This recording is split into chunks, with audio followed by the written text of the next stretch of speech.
Hello guys, जैसे हमने आपको पिछले वीडियो में बताए थे जे आप अगर दिव्यांग साथी है या फिर आपके रिलेटेड में कोई भी दिव्यांग व्यक्ति है तो आप ऑनलाइन पे रेलवे पास के लिए कैसे अप्लाई करोगे। इसका जो फुल प्रोसेस है हम आपको स्टेप बाय स्टेप बताए थे। अगर आपने अप्लाई किए हैं, अप्लाई करने के बाद आपका जो एप्लीकेशन है अगर आपका अप्रूव हो जाता है तो अच्छी बात है। अगर आपका एप्लीकेशन रिजेक्ट हो गया है तो आज हम आपको बताएंगे किस रीज़न से आपका एप्लीकेशन रिजेक्ट हो गया है। तो और अगर आपका एप्लीकेशन रिजेक्ट हो गया है तो आप उसे दोबारा रीअप्लाई कैसे करोगे। तो वीडियो शुरू करने से पहले दोस्तों आप लोगों से एक छोटा सा रिक्वेस्ट है, अगर आप चैनल पे पहली बार आए हो तो चैनल को सब्सक्राइब ज़रूर करना इसी रिलेटेड वीडियो पाने के लिए।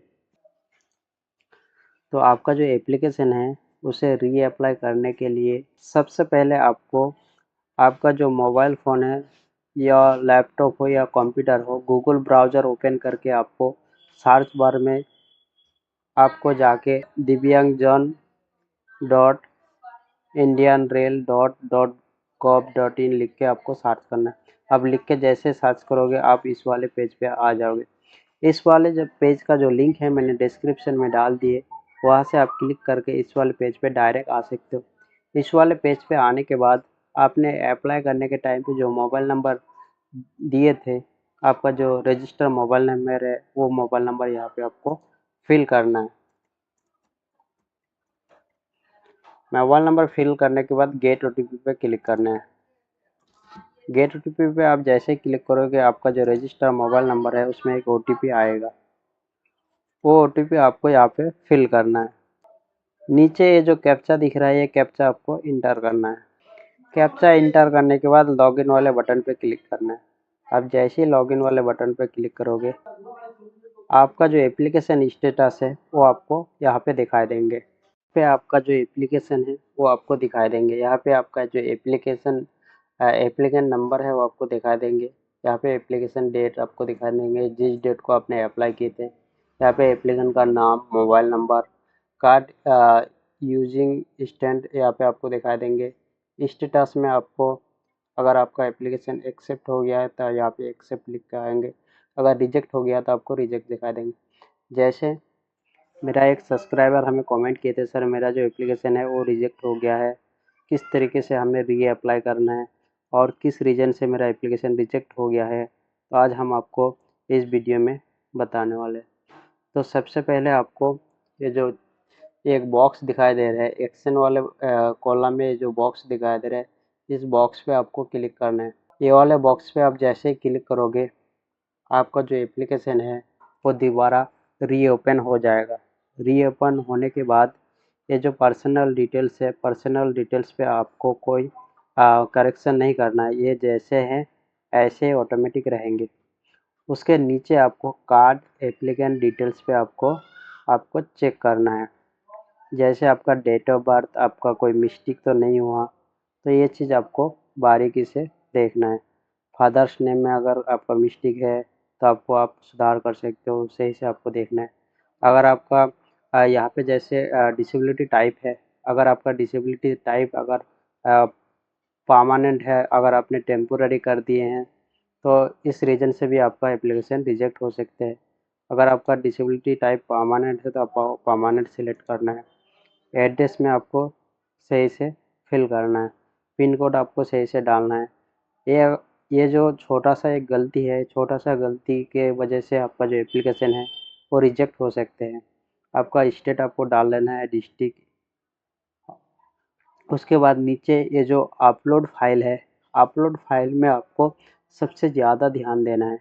इसमें आपको यहाँ पे जो अपलोड फाइल का जो साइज़ है, जैसे यहाँ पे मिनिमम 5 KB एम मैक्सिमम 600 KB तक आप अपलोड कर सकते हो, तो इस चीज़ का आपको ध्यान देना है। सबसे पहले आपको कंस्ट्रक्शन सर्टिफिकेट फॉर्म आपको अपलोड करना है। जैसे हमने पिछले वीडियो में बताए थे ये कंस्ट्रक्शन सर्टिफिकेट क्या है, ये कहाँ से बनता है, ये फॉर्म आपको कहाँ मिलेगा, ये सारे चीज़ हम पिछले वीडियो में बताए थे। ये जो कंस्ट्रक्शन सर्टिफिकेट आप कैसे बनाओगे इस वीडियो का जो लिंक है मैंने आई बटन पे दे दिए, वहाँ से आप चेक कर सकते हो।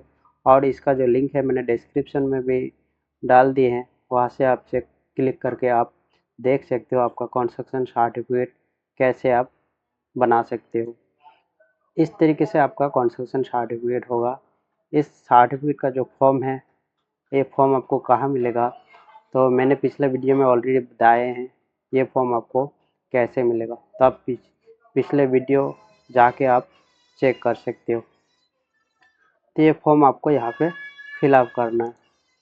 और सेकंड वाले में यहाँ पे जैसे फ़ोटोग्राफ अपलोड करना है, आपका जो फ़ोटो का है फ़ोटोकॉपी पासपोर्ट साइज़ फ़ोटो, वो आपको यहाँ पे अपलोड करना है। सेकंड वाले कॉलम में डिसेबिलिटी सर्टिफिकेट आपको अपलोड करना है। उसके बाद आपको डेट ऑफ बर्थ प्रूफ आपको अपलोड करना है।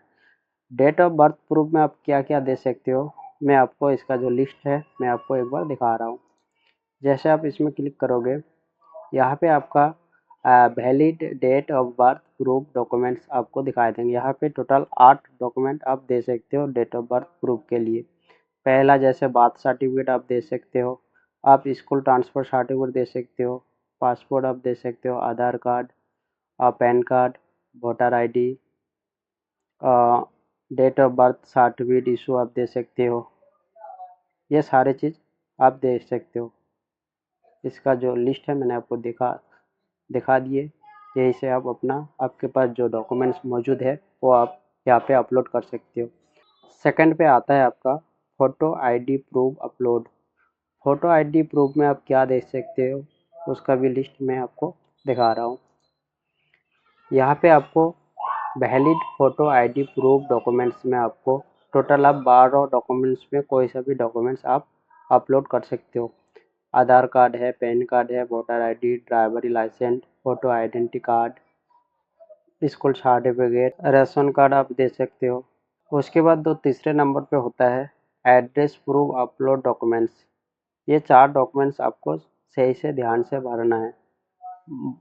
Date of birth proof, first number पे आपका date of birth proof, second number पे आपका फ़ोटो आईडी प्रूफ और तीसरे नंबर पे आपका एड्रेस प्रूफ अपलोड करना है। यहाँ पे जैसे आप क्लिक करोगे, यहाँ पे आपका एड्रेस प्रूफ का जो लिस्ट है, वैलिड एड्रेस प्रूफ डॉक्यूमेंट्स, इसमें से आप 21 डॉक्यूमेंट्स आप अपलोड कर सकते हो।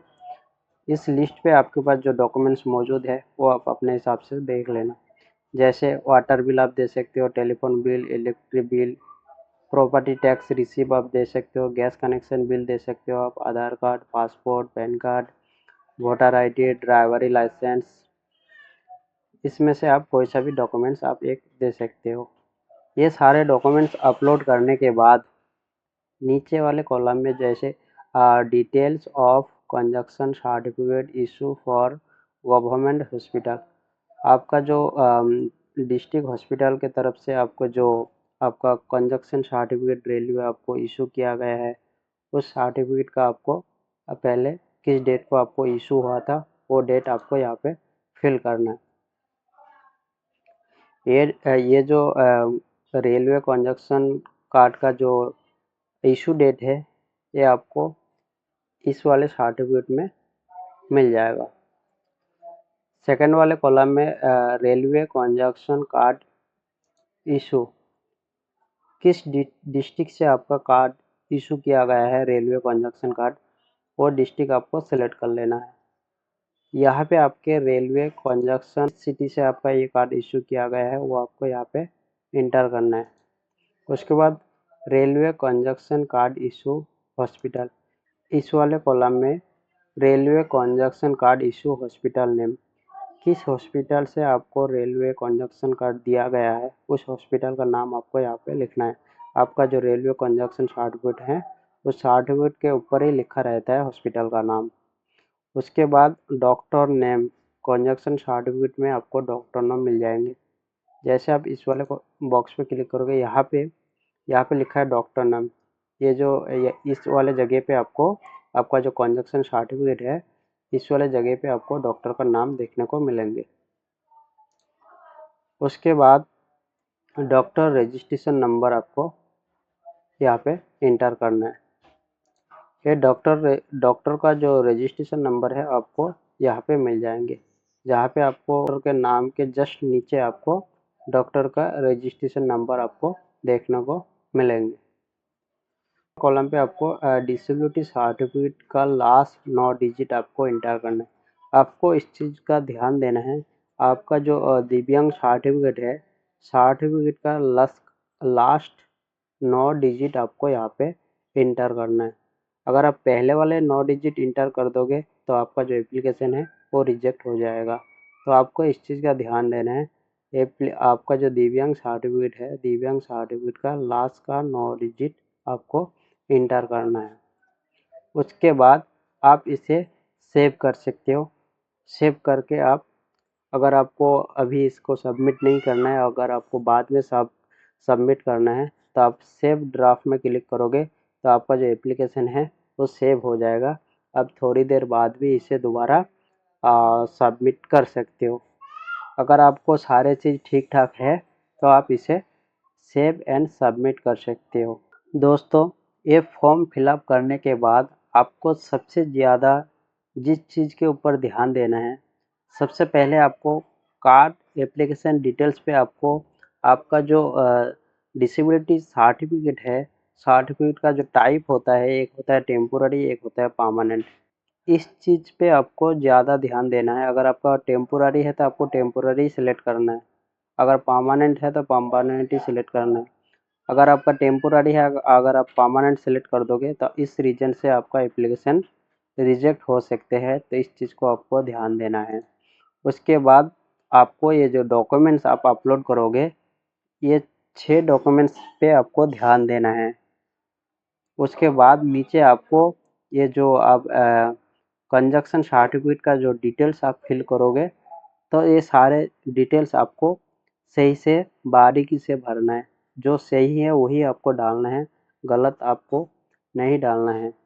और आपका जो लास्ट वाले कॉलम में जैसे यहाँ पे बताया गया है, disability certificate number last 9 digit, यहाँ पे आपको लास्ट का 9 डिजिट ही आपको इंटर करना है। अगर पहले वाले आप गलती से डिजिट इंटर कर दोगे तो आपका जो एप्लीकेशन है ये रिजेक्ट हो सकते हैं।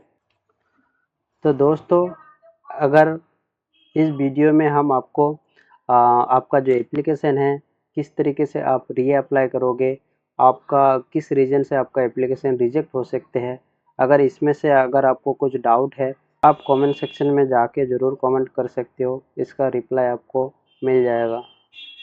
अगर आपको वीडियो पसंद आए तो वीडियो को लाइक, शेयर, अगर आप चैनल पे पहली बार हो तो चैनल को सब्सक्राइब ज़रूर करना, इसी दिव्यांग रिलेटेड वीडियो पाने के लिए।